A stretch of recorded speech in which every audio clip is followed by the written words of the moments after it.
Okay. In 1968, I was working for Olivetti Underwood Corporation in Houston. By 1969, I had become the #1 salesman in the United States. My father-in-law was involved in export-import and advised me that the British pound sterling was going to be changed to a decimal 10 system, and this would require a great need for used American business machines in England.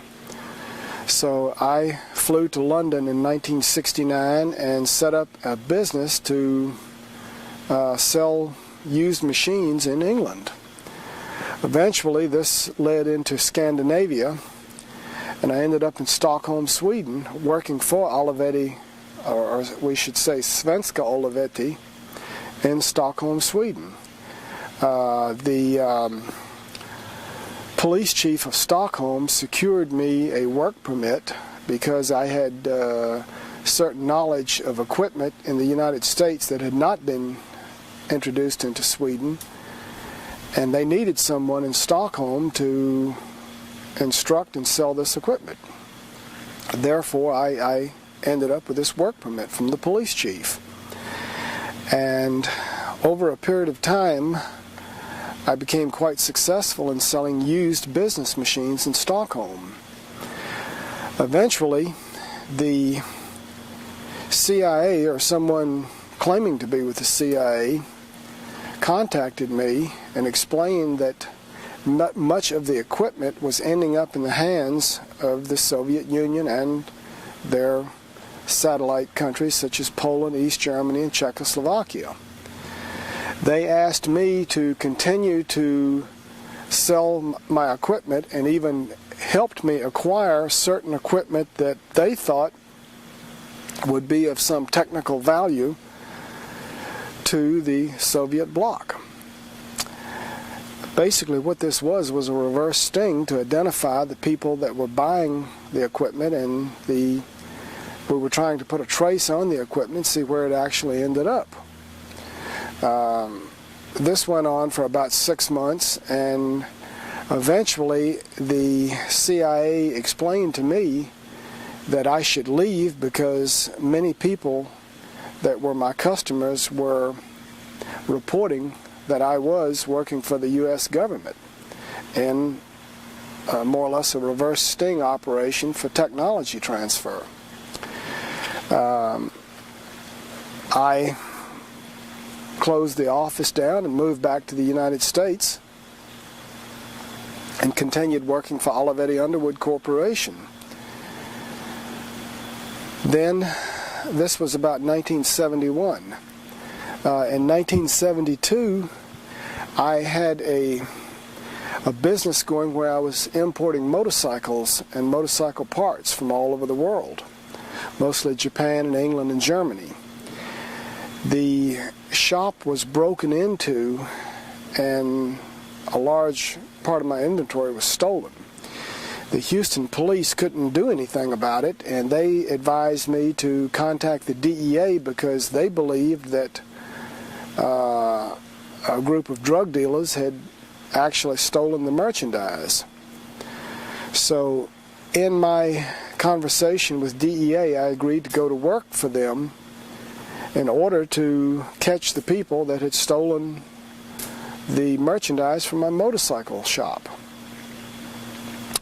Over a period of time, I ended up making introductions to Ron Gospodarek of the Houston office. Ron is now a high official with DEA in Washington, D.C. Many large cases were made in the Houston area. One of the biggest cases was the case against the Greek heroin smuggling operation of Aristotle Onassis. I quickly learned that the DEA was only interested in pursuing this case so far.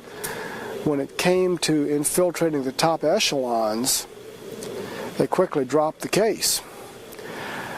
Me being a young man, believing in my country, believing that I was doing the right thing, believing that I was helping the people of America stay away from illegal drugs, This really confused and confounded me. And eventually Ron Gospodarek and Gordon White explained to me that the CIA was involved and that there were national security interests and that the case was not going to go any further.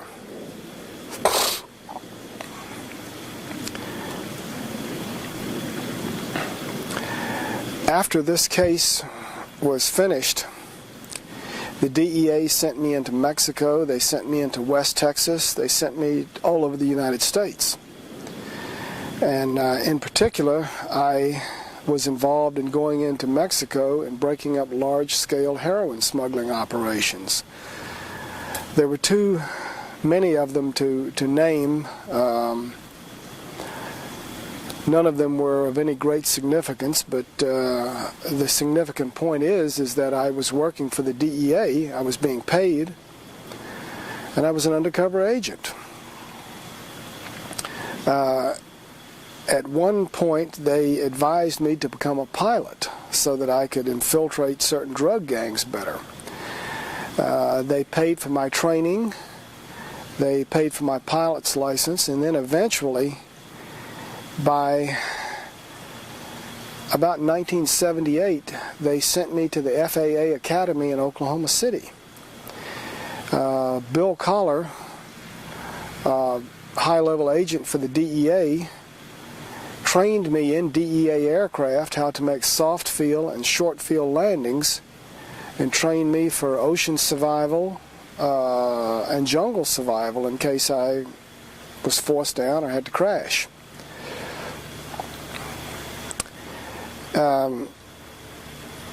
My assignments were skipping around from Copenhagen, Denmark, Stockholm, Sweden, all over the United States, Bolivia, Panama, Nicaragua, Belize, Colombia, Peru, Paraguay. And I don't have enough time in this interview to go into great detail on what I did in each country. But again, the significant point is the DEA was using me in an undercover capacity. Specifically in 1979 in Bolivia, I began to understand the agenda of the CIA. They were there in Bolivia to make sure that the DEA only caught the small people. Sonia Atala, Walter Atala, Roberto Suarez organization, which was the largest cocaine smuggling organization in the world at that time, supplied the Cali and the Medellin cartel and the CIA with their cocaine. My job was to notify all of the large-scale Bolivian smugglers that were working for CIA on impending arrest and drug bust in Bolivia so as that the higher echelons would not be arrested. In particular, the Roberto Suarez organization was a protected organization. I was advised about Mike Levine operating out of Buenos Aires as the station chief for DEA. The movements of his informers and his agents coming into Bolivia were monitored, and I passed that information on to the Bolivian drug smuggling organizations in order that they wouldn't get caught. The CIA eventually started shipping large-scale, well, in fact, tons of cocaine into Panama, into Tucumán Airport. They were flying LAB marked 727s and 707s, and they would pull into a warehouse district on the backside of Tucumán Airport where they'd be protected by the Panamanian Defense Forces when they used forklifts to unload pallets of cocaine and placed into Sonia Atala's warehouse. Sonia Atala also had another company on the Atlantic side of Panama in the Colón Free Trade Zone. These companies more or less served to, they were really a front to ship radios and TVs, mostly Hitachi, that was the brand that they were using, back to Bolivia and to Paraguay. However, the real purpose of the company was to bring cocaine into Panama for distribution by the Mossad and by the CIA. This cocaine was flown into Nicaragua, into Belize. The planes were refueled there, and then it was flown into the United States. Now, it was probably flown into other locations, but the only two locations that I know about for refueling cocaine flights were in Nicaragua and in Belize. Now then, arms were also put in these warehouses. The Israeli Mossad seized a lot of arms in Lebanon. These arms were shipped into Panama, put into this warehouse and other warehouses, and then they were flown into the Contras in Nicaragua by pilots. Several of the pilots that I knew were Floyd Carlton, Cesar Rodriguez, Enrique Pretelt, Daniel Miranda, and there were several other pilots in Panama that may or may not have known they were ultimately doing the CIA's bidding for them by flying drugs and arms. It was my understanding that Noriega had worked out an agreement with the CIA to allow his country to be used for drug and arms smuggling. They would put him in power and maintain him, and it was kind of a working arrangement where he would give up certain small level dealers that the DEA wanted and protect the large scale ones that were CIA assets. I can tell you this, that Isla Contadora, where the Shah of Iran lived for a short period of time before his death, was owned by Gabriel Lewis. Gabriel Lewis had a brother who owned Banco del Istmo in Panama. Cesar Rodriguez accepted many airplanes in Isla Contadora with money, or that was the proceeds of CIA cocaine drug smuggling operations in the United States. This money was taken to Banco del Istmo and BCCI Bank. I think it's significant that Gabriel Lewis last year, I don't know about this year, was the U.S. ambassador from Panama. I think it's also significant that just prior to the Noriega kidnapping, I don't know what else you can call it other than a kidnapping, an invasion of his country, Gabriel Lewis was rescued by a twin-engine airplane sent out of Costa Rica by Bill Clinton's friend. Which one? The banker. I can't think of his name.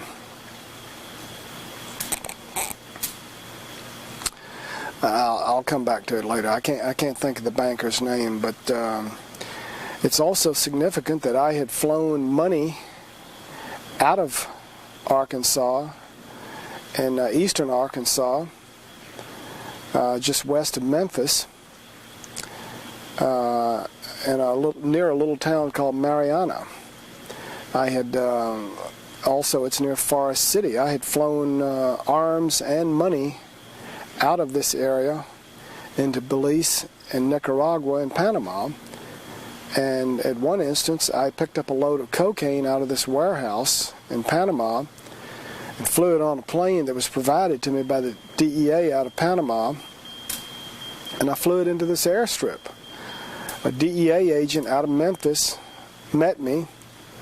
The airport was protected by an Arkansas State police officer, and I must admit, I don't know what happened to the cocaine. I was not involved in selling it in the United States. My job was to get it delivered from Panama and to stop and have it refueled in Belize. The northwestern part of the country of Belize was not a very good location for Coca-Cola Minute Maid to buy almost 20% of the country of Belize, ostensibly to raise citrus fruit because of the U.S. freezes. But anyway, this land was bought. It had no outlet to the sea. This land was used for airstrips for refueling arms and drug flights, and it was also used to train Contras. And when this load of cocaine I flew out of Panama came into Belize, people that I believe were CIA assets refueled me.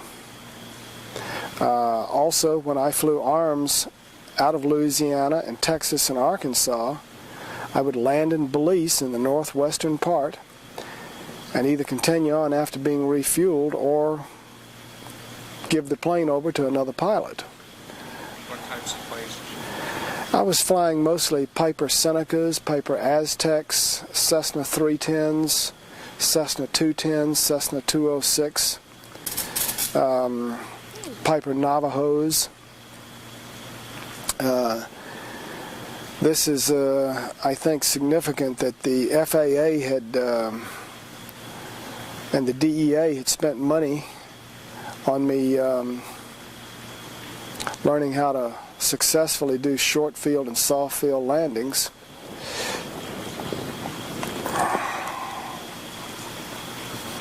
You need to take a break. Yeah. Let me take a break. Can I just take this off? All the creatures' comforts of home. Okay. Jackson Stevens, one of Bill Clinton's friends, was instrumental in securing a twin-engine aircraft to rescue Gabriel Lewis just prior to the invasion of Panama. This plane, I believe, belonged to United Fruit Company. Now, I never met Jackson Stevens, but the interesting thing was that the cocaine that I flew into Arkansas and the money and the arms that I flew out went into Gabriel Lewis's brother's bank, Banco del Istmo, and it went through BCCI. The U.S. attorney from the District of New York expressed some interest in me explaining how this money laundering was done, but nothing ever came of it. Cesar Rodriguez, the pilot and the friend of Noriega, had cleared a lot of airplanes full of money through Isla Contadora. Also, Cesar Rodriguez and I were such good friends that we realized that at some point we could become expendable. So we began gathering information, and I was giving it to my Swedish girlfriend from Stockholm, and she was putting it in a safety deposit box in Berlin, Germany. This information included a lot of the locations where they were flying arms and drugs and money throughout Central America, throughout Arkansas, Texas, Louisiana, the names of banks. It even had tape recordings of Noriega talking to CIA officials about drug smuggling and arms smuggling.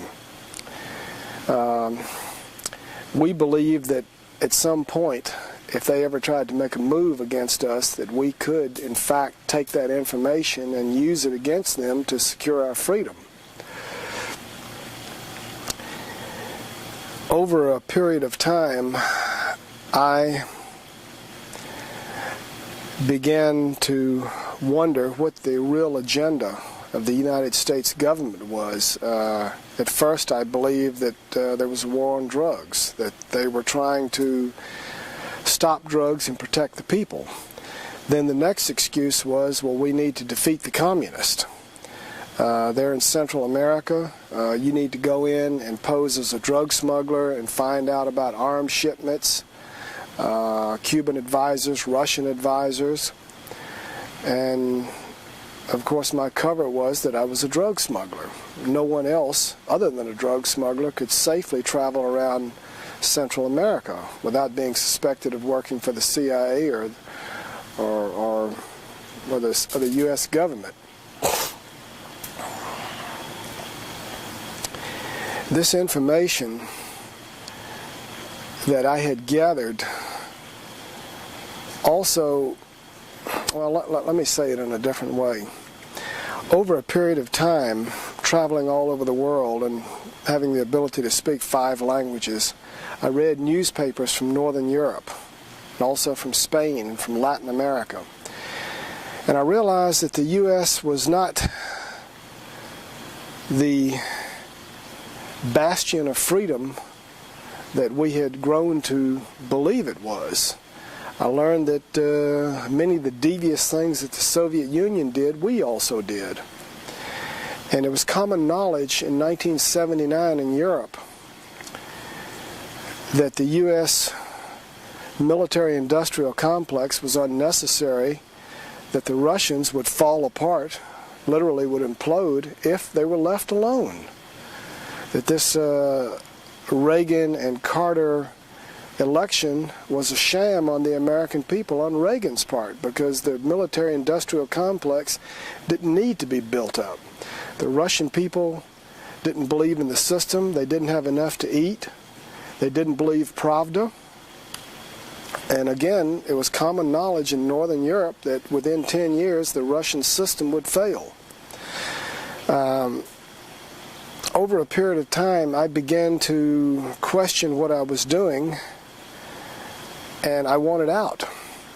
My Swedish girlfriend convinced me to stop working for the DEA and the CIA, to take up Swedish citizenship, and to completely cease and desist from all U.S. activity and never come back into the U.S. again. I went to my CIA contacts in Panama and explained to them that I wanted out.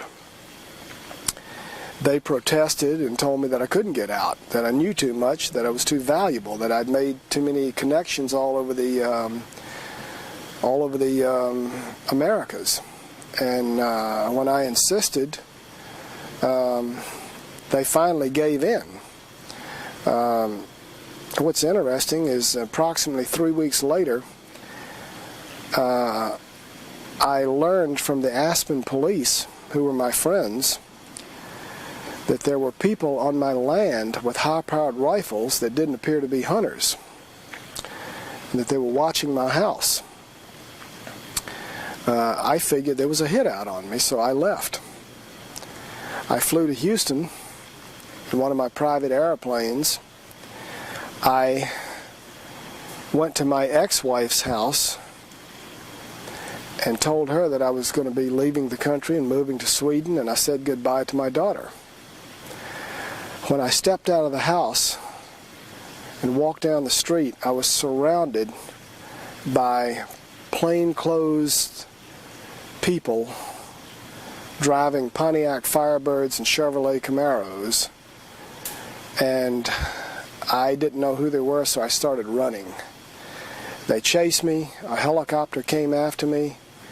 I eventually ran in an abandoned building that was under construction, and while I could see the helicopter lights on one end of the building, I ran out the other building and ran through a bayou and a field and escaped these people. I heard them say, "Don't shoot him in the back." Okay. Later that night, some people came to my ex-wife's house and told her that they were DEA agents and that they had an arrest warrant for me. She allowed them to search the house and the garage, and they left. Then sometime later, my parents reported to me that Agent Richard Brazil out of San Antonio had come by the house and wanted to know where I was. My parents told him they didn't know. A week later, I contacted Ken Wincorn, an attorney in Dallas. He called the DEA 3 times within a week and offered to surrender me. They maintained that they did not want me. He called the DPS. They did not want me. So it was clear to me that whoever wanted me was going to kill me. So I continued to run. Eventually, through some of my contacts in Bolivia that worked also for the CIA, it was learned that I was in Cancun, Mexico. I was accosted, beaten, wrapped in chains by thugs that the U.S. government hired. I was brought back to the United States on an airplane in chains. I think that's called kidnapping. But the U.S. maintains that it's okay. We can go around the world, kidnap anybody, and do any illegal thing we want to. I told the Mexican authorities I wanted to go to Panama or Sweden. They said, you don't have any choice. The DEA is going to take you back, and that's it. In a pretrial hearing, Agent Richard Brazil admitted on the stand under oath that he had purposely kept all of the information out of the DEA computer because he knew that I had very high-level connections in the DEA, and that he was afraid that I would learn about the case against me. Eventually, I learned that other DEA officials had also been arrested, and that other CIA contacts that I had flown drugs and arms with and money had been murdered.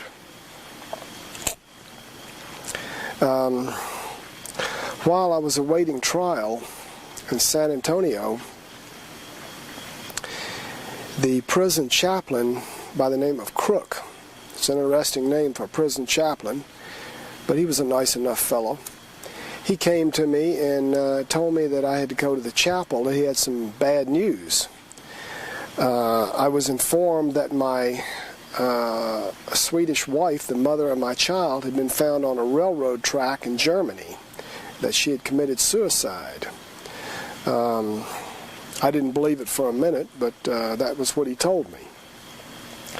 Then a week later, I was informed that Cesar Rodriguez, my friend and Noriega's friend, had been found in Colombia with his throat cut.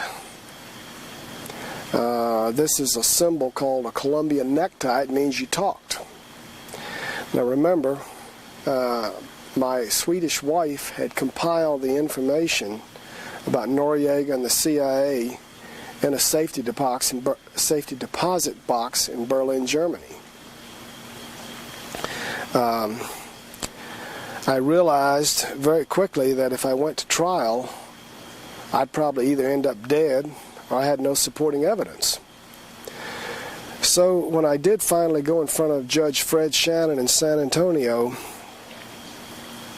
I was asked if I was guilty, and I told him yes, I was guilty of smuggling cocaine from Panama and through Belize and through Nicaragua. And then he asked if I was pleading guilty for any other reason. Was there a deal made? Was there a promise? Were there any threats? And I said, well, I don't think there's any deals, and there's probably no promises other than I'm not supposed to get more than 15 years, but actually I do not want to go to trial and embarrass the U.S. government and the DEA and the CIA because I'm afraid I'll end up dead like my former colleague, Sante Barrio, who was murdered with a poisoned peanut butter sandwich in the Bexar County Jail. Nothing was done about it, and I'm afraid that the same fate would fall on me if I tried to embarrass the U.S. government by explaining what I was doing while working for the government. The judge was quite shocked and asked my attorney, one of my attorneys, Tex McConaughey, to prove that I was working for the government. He presented my logbook, my official logbook, showing that I had been flying around the U.S. and the world in numerous DEA-registered aircraft, and that I'd been trained by DEA to make soft and short field landings in DEA aircraft. Judge Shannon accepted this as fact. Then he said, okay, you're guilty, and that's it. The end of the guilty plea hearing. Well, according to the law, this didn't satisfy something called a factual basis for the crime. It was my belief that Judge Shannon knew that something crooked was going on. He didn't want to be a part of it. This is my educated guess.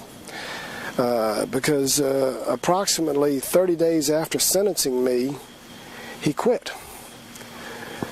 The man was in his 40s and appeared to be in very good health to me, and went to work in a private law firm.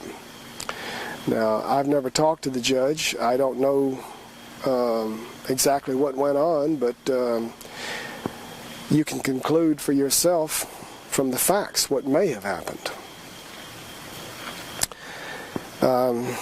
I later tried to call the press in.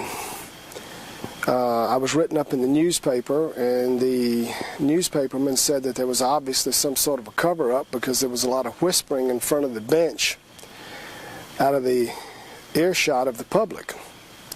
Now, the Sixth Amendment says you're supposed to have a speedy and a public trial. When I attempted to talk to the press, I was moved around from prison to prison. Finally, when the press found me and were making attempts to come in and see me, the warden at Bastrop Prison and the captain came to me and told me that there was a murder contract out on me and that I had to go to the hole. That's solitary confinement for my own protection. The warden explained to me that he had a career and he didn't know what I'd done or who I was involved with, but he wasn't going to lose one of his prisoners and have his career ruined. This happened in 1984 or 83, I'm not sure which. Incidentally, this warden in 1994 had been demoted to a common guard at Springfield Prison and was just awaiting his retirement. Now again, I don't know why he was demoted. All I know is that he was demoted.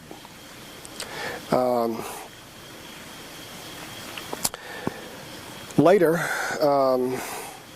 my attorney that had exposed my logbook, Tex McConaughey, had a nervous breakdown and has never practiced law since then. I don't know why he had the nervous breakdown. All I know is the facts that he did have one, and he's not practiced law. Incidentally, I stayed in the hole for 90 days, and then I was let out of the hole and went back in front of a different judge, Hippolito Garcia, and I was offered a chance to have a new trial or plead guilty.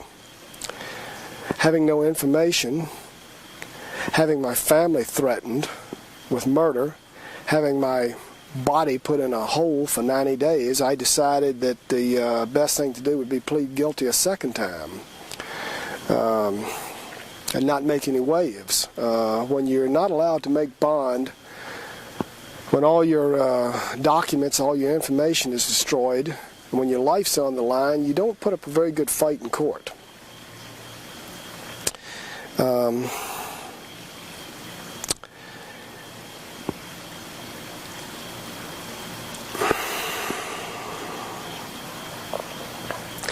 After release from prison in 1986, I stayed in prison approximately 3 years. I was coming up on my 5-year date of being out of prison without being arrested. Normally, you should get off a federal parole if you've been 5 years without being arrested or violating your parole. Because of my criminal record, I was unable to secure meaningful employment, so I was washing airplanes as a living.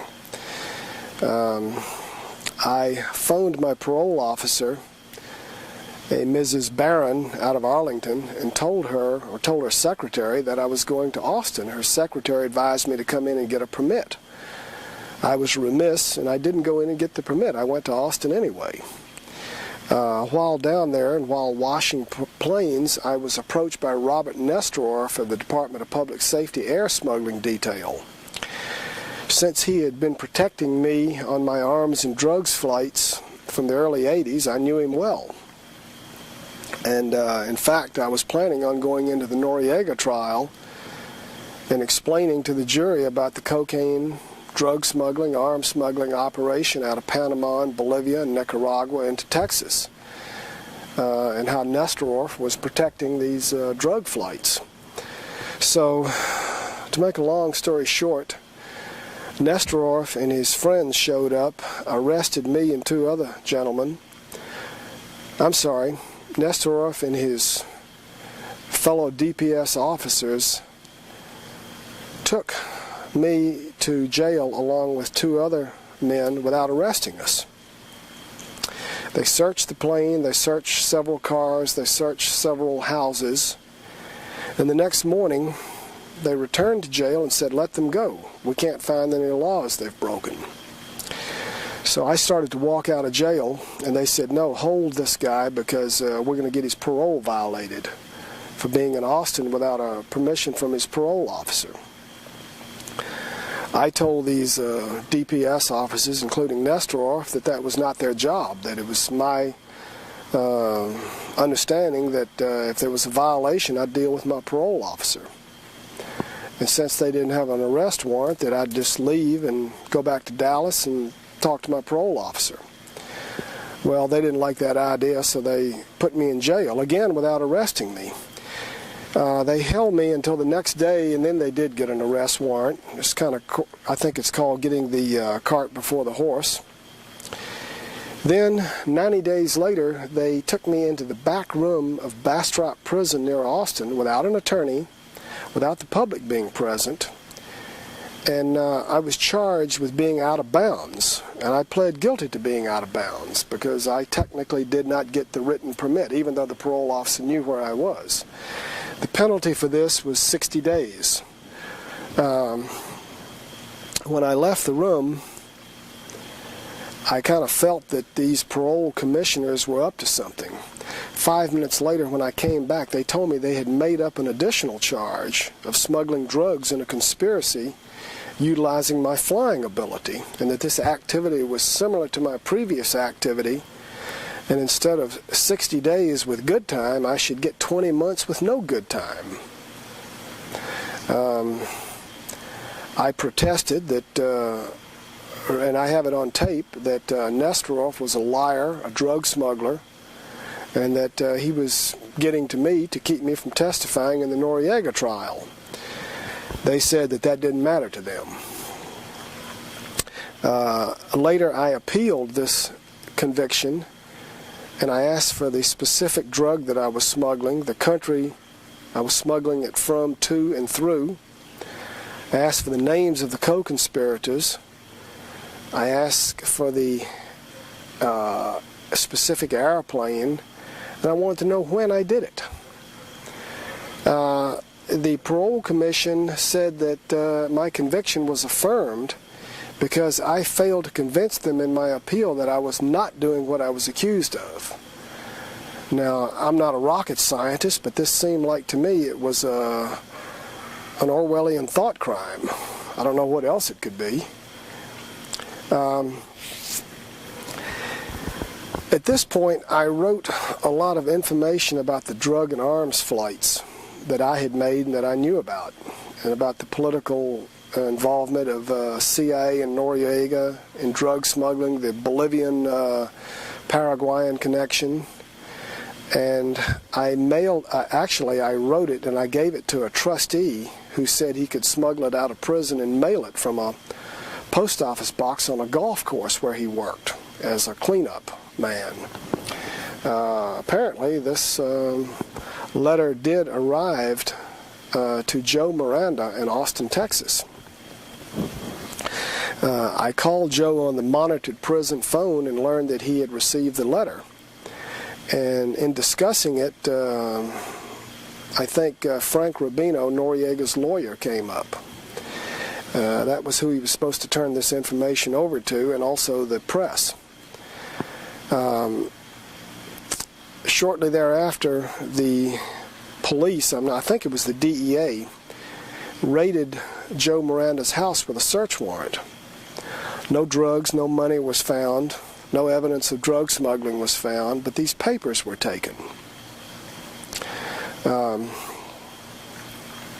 Later, Joe was charged in a dry conspiracy to sell drugs or smuggle drugs, I'm not sure which. He hired Dick DeGuerin out of Houston, who defended David Koresh and some of the cult members. Dick DeGuerin filed motions, pretrial discovery motions, to get these papers returned. They were never returned, and the case against Joe Miranda was dismissed. Then I was sent to the Springfield prison in Missouri. This is the mental prison and the hospital for federal prisoners. While there, under protest, I was given a forensic evaluation. Forensic means medicine and law. I had, in one of the dirty jails somewhere or another, I had contacted TB. And I was taking prophylactic medicine to prevent the onset of TB. While en route from Springfield back to Montgomery, Alabama for a competency hearing, I was taking my TB medicine in a small county jail. The elderly black nurse turned her back, and I stole my forensic evaluation out of my medical jacket. It clearly stated on it, "No psychosis found." It was signed by the chief of the department at Springfield. I mailed this to author Rodney Stitch, who wrote about me in Defrauding America.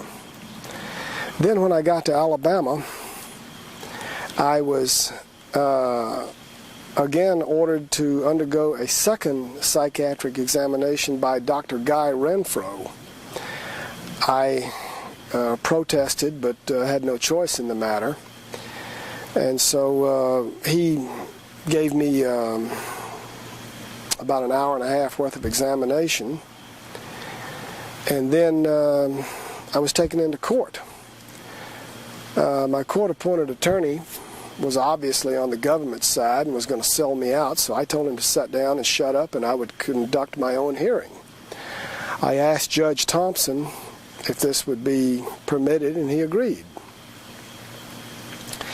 In questioning Dr. Renfro, I proved that he had contacted Dr. Murad in Springfield and had discussed my case with him.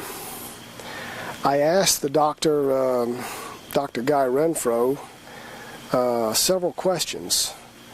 Number one, I asked him, would it have been more scientific if he had started fresh and found his own results rather than contacting the previous doctor? He admitted it. He also admitted under oath that he had never taken the Hippocratic Oath. He also admitted that a large percentage of his firm's revenue came from court-appointed examinations.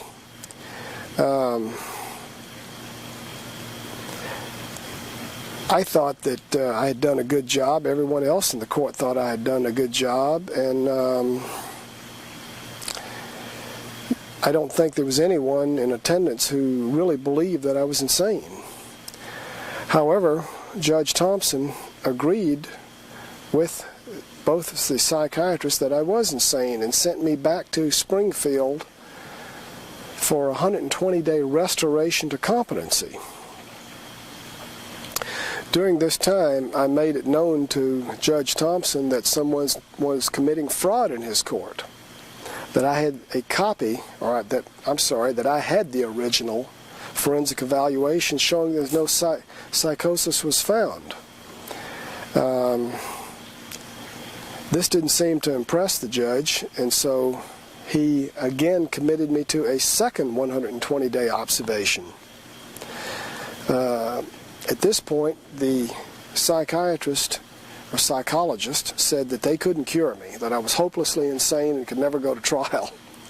So they were going to take me back to court and dismiss this case due to the fact that I was insane and couldn't assist my attorney.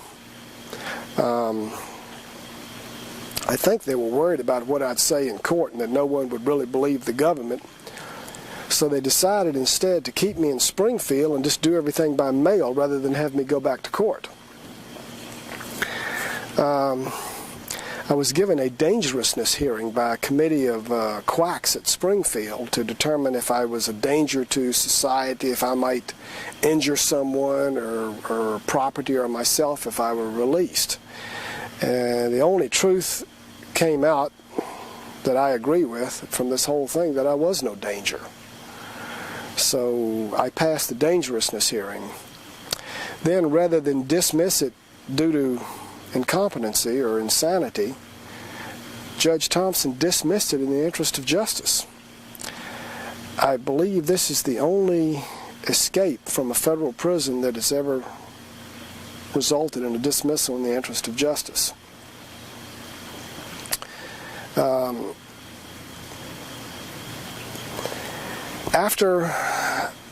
Just prior to getting out of prison, there was an article on the front page of the Wall Street Journal about a huge cocaine smuggling operation with Rodney Matthews.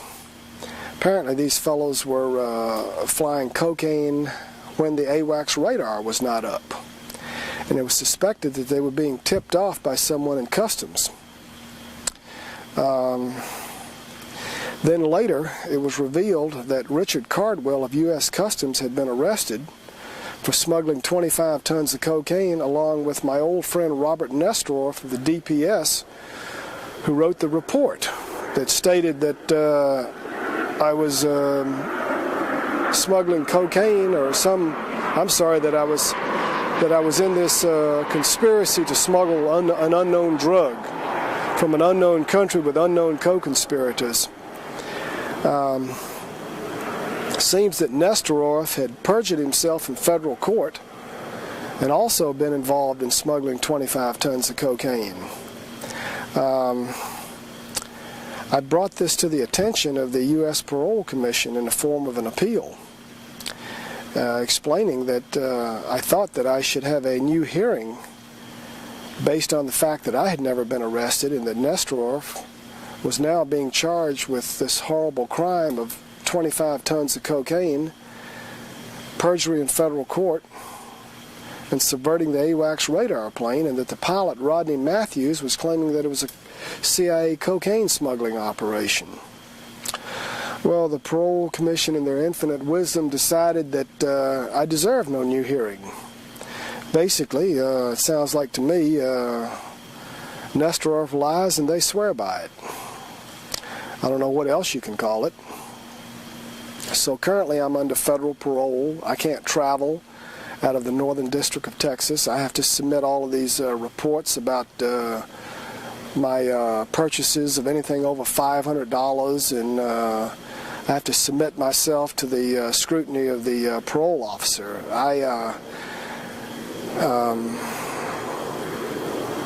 I believe that this is something like the Communist Party block officer issuing an internal passport for travel in the old Soviet Union.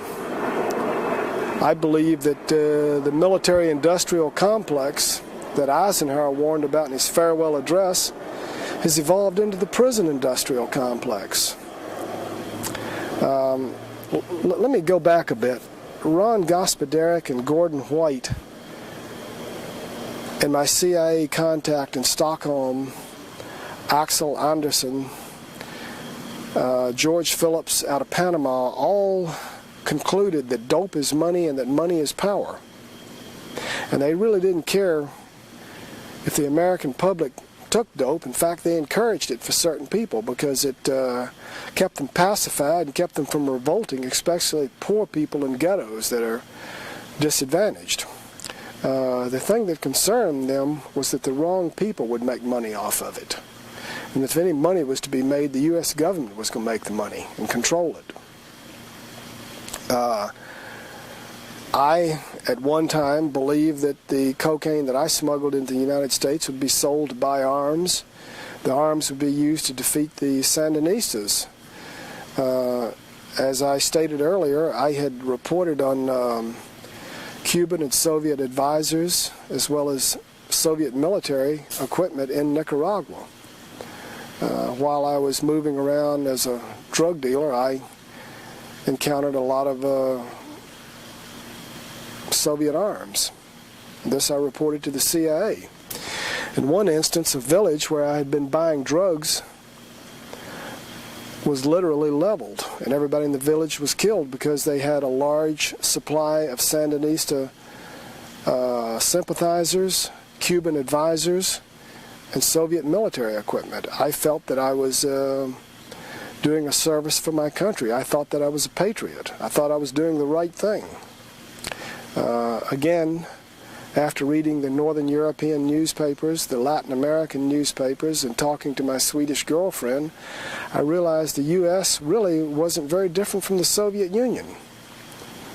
And there was a lot more than just pretending to smuggle drugs to pay for arms. Incidentally, the Boland Amendment prohibited the arms from being smuggled into Nicaragua to the Contras.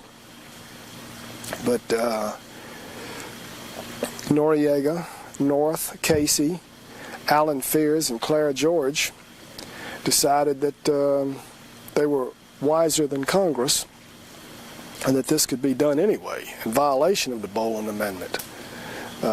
Some of the tapes that Cesar Rodriguez and I had compiled involved conversations and arms shipments, a lot of information about arms and drugs and money laundering.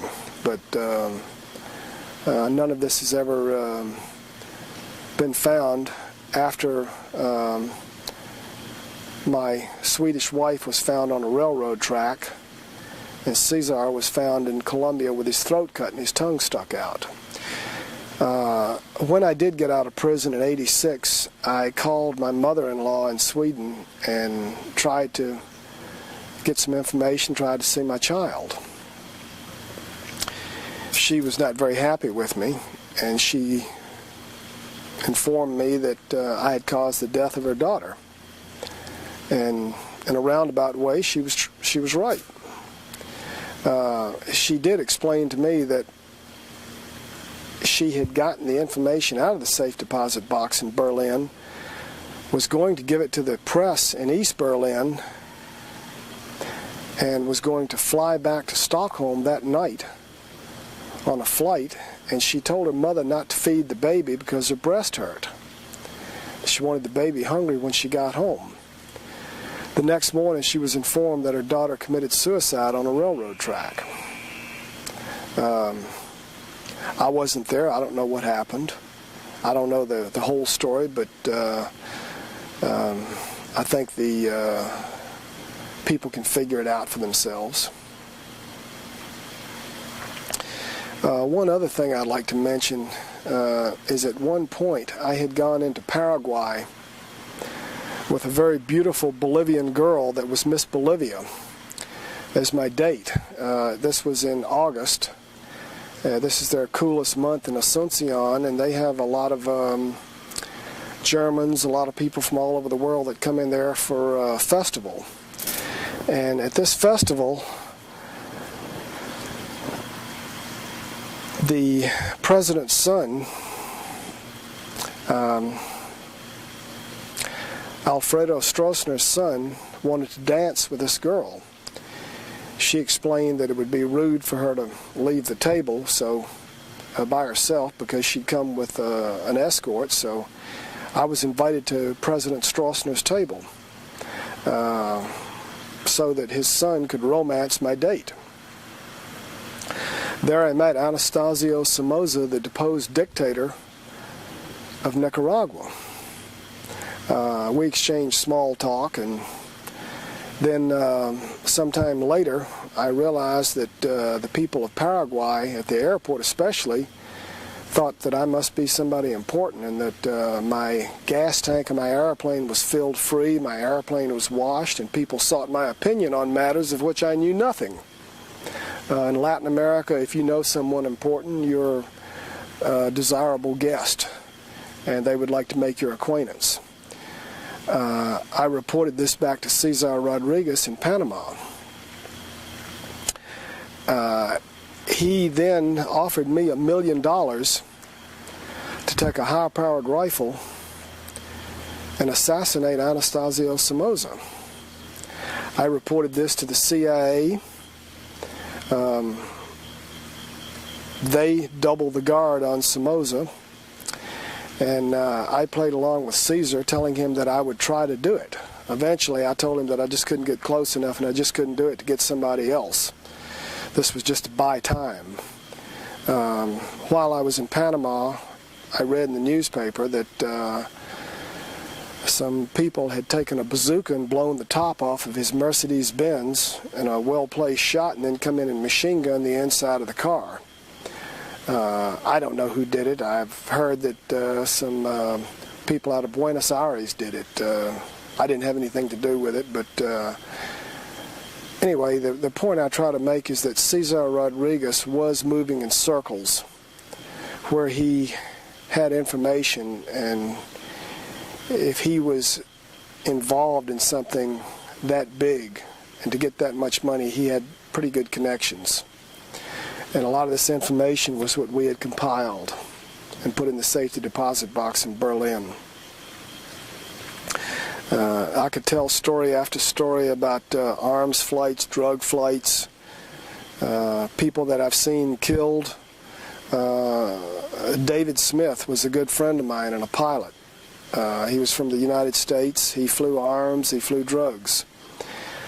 I saw him land in northwest Belize after delivering a load of arms to the Contras in Nicaragua.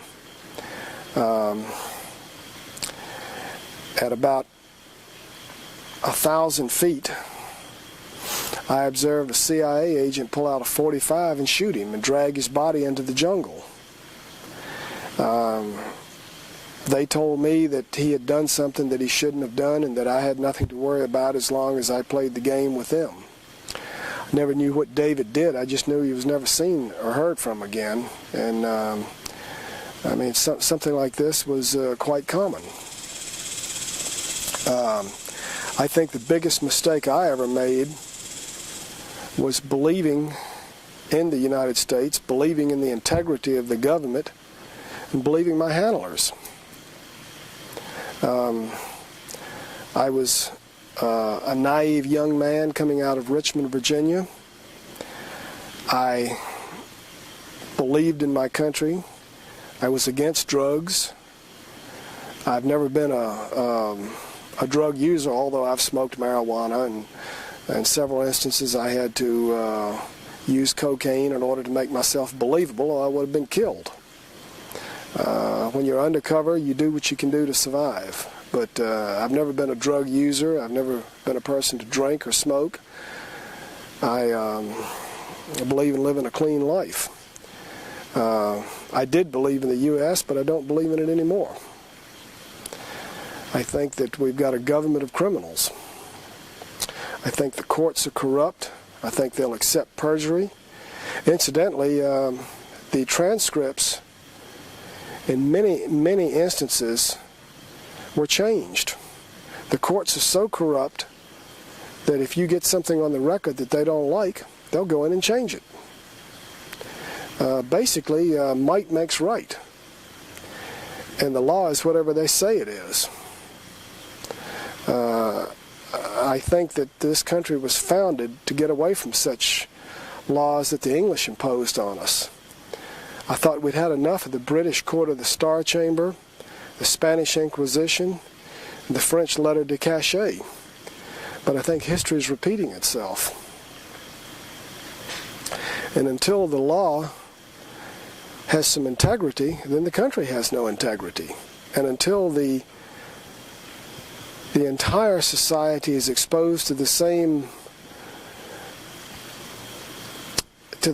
until the entire society, including the power elite and government officials, are brought to justice as a common man would be brought to justice, then I think Thomas Jefferson's saying that no democracy can long stand without the enthusiastic support of a large majority of citizens, I think that scenario is going to play out.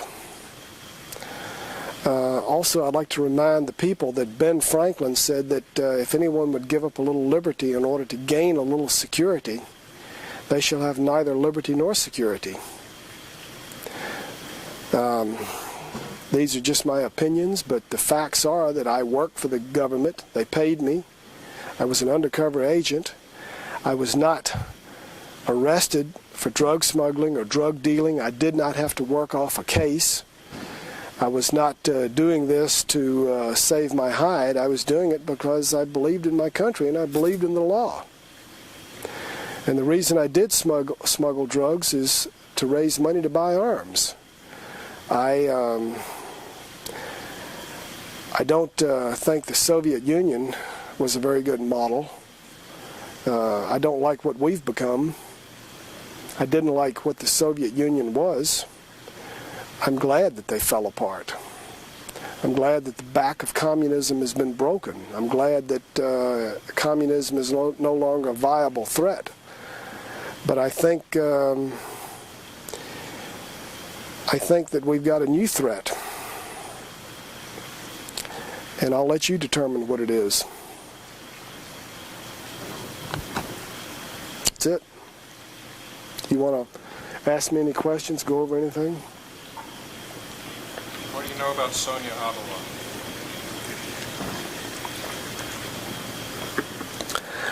Sonia Atala and Walter Atala were working with the Roberto Suarez organization. They were supplying the Medellin and the Cali cartel with cocaine and the CIA. In Bolivia, the police would hang around the airport and catch hippies trying to smuggle an ounce out hidden in their boot or in their underwear. But entire airplane loads of cocaine on LAB, the national carrier of Bolivia, which is owned by American businessmen acting as a front for the CIA, openly transported tons of cocaine out of Santa Cruz, Bolivia. I might also add that they weren't the only ones to do that. In 1983 or 84, there was a huge flood in Santa Cruz, and it knocked out the rail line to Argentina and Brazil. And there was no food, no medicine, and the Cubans sent several large transport planes of Russian manufacture, along with doctors and medicine and food. They helped the people. One morning they packed the planes up with cocaine and flew back to Cuba. Dope is money and money is power. Cocaine, all drugs are big business. In fact, the biggest business in the world is arms, the third is oil, and the number two, or sandwiched in between, you've got drugs. The U.S. is not going to idly stand by and not make money off of it. I also believe that,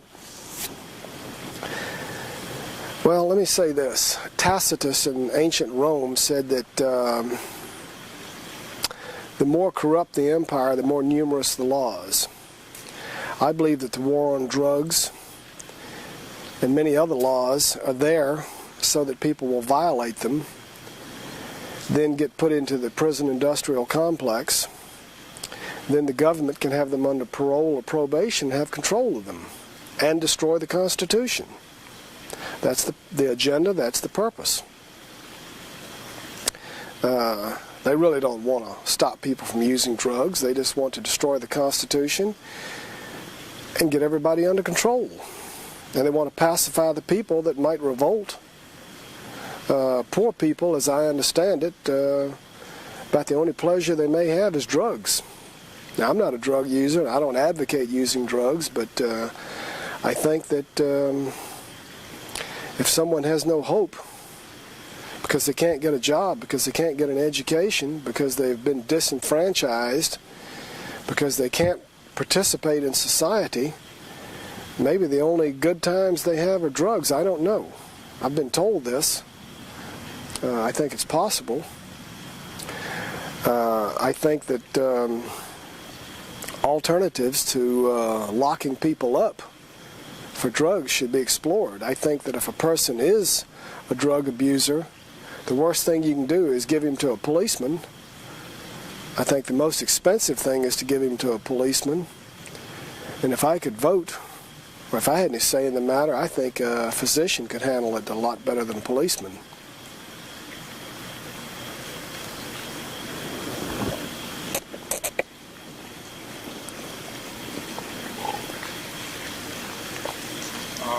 Corruption at the top. I mean, who knows what's going on? How far does it reach?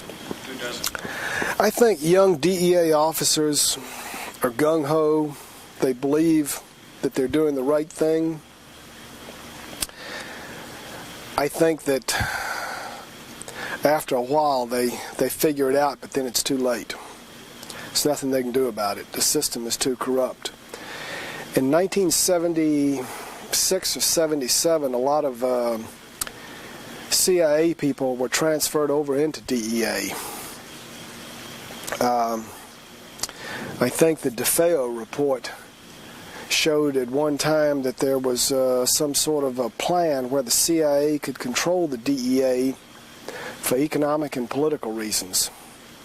I don't know what's in the report, but I think it's worth looking at. I also know that that my job, while in the DEA, was to act as liaison to the CIA and protect the Roberto Suarez organization, the higher level of the Roberto Suarez organization, being arrested because they were cooperating with the CIA. Again, they caught the little guys, but none of the big guys. Michael Levine was sending his informers into Bolivia, into Paraguay. I believe that from the information I had, that Michael Levine was trying to arrest them. The CIA didn't want them arrested, and I warned people several times that his informers were trying to catch them, and they took evasive action. I was doing my job. So was Michael. Apparently he was.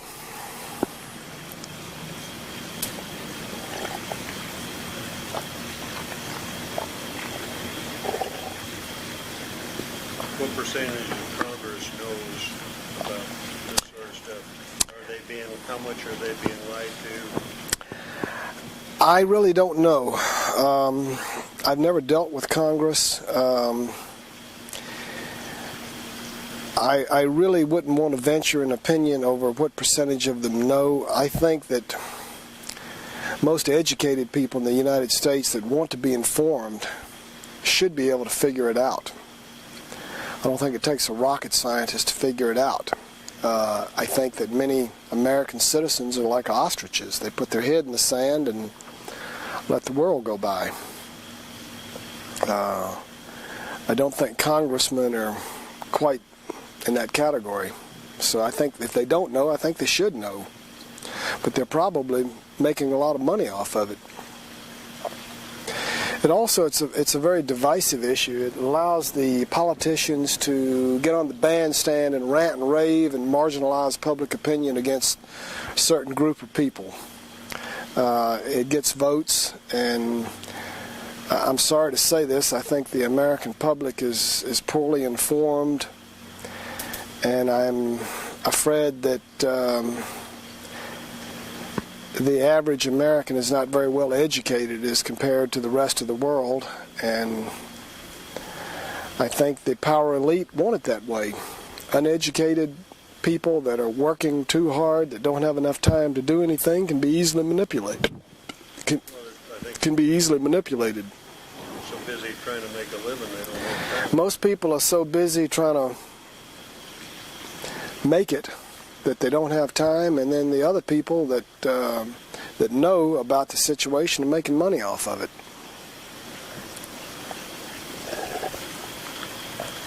What do you personally know about Nina, Arkansas? Very little. Everything was compartmentalized. I had no no distribution networks for the drugs that I smuggled into the country. I mostly stayed out of the country. The only thing I can say is that the load of cocaine that I flew into Marianna, Arkansas, was taken by another pilot in a westerly direction.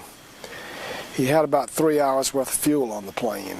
They didn't refuel the plane, or they refueled it enough for about 3 hours. I was almost out of fuel when I landed in Marianna, and they put about 30 gallons of gas on the plane, so that would have been approximately 3 hours. It could have gone to Mena, it could have gone anywhere. I have heard a lot about Mena, but I don't want to come out and talk about something that I was not involved in and that I don't have personal knowledge about. I can tell you this, I flew a load of cocaine into Addison Airport, right into the DEA hangar. Again, I didn't sell any of the cocaine. I don't know what happened to it. I can tell you that I flew arms into Bluefields, Nicaragua, south of Bonanza. I refueled in Northwest Belize. I refueled in Santa Elena, Santa Elena, Costa Rica. I did these things. I know about them, but I did not fly any loads into Mena. And I think it would be wrong for me to act as an expert on Mena when I really only have secondhand information about it. I do know that there was a DEA paint shop and a repair facility in Mena. I know that when I worked out of Addison Airport in the early 80s, Addison was a very secure facility. I know that they once in a while flew their aircraft up to Mena. I didn't fly into Mena, but some of the other pilots flew aircraft up to Mena. I did work with some pilots that worked with Barry Seal. Let's see, this guy's name, I can't think of the pilot's name, but I worked with several pilots out of Belize and Panama that were running with Barry Seal. And I had seen Barry Seal in Panama talking to Floyd Carlton and Cesar Rodriguez. And there was no mistaking Barry Seal. He weighed almost 300 pounds. And after I saw pictures of him after his death, I realized that it was the same Barry Seal I'd seen in Panama at Punta Patia Airport. I think we better, you're going to lose your equipment. I'll do this again for you. If you want to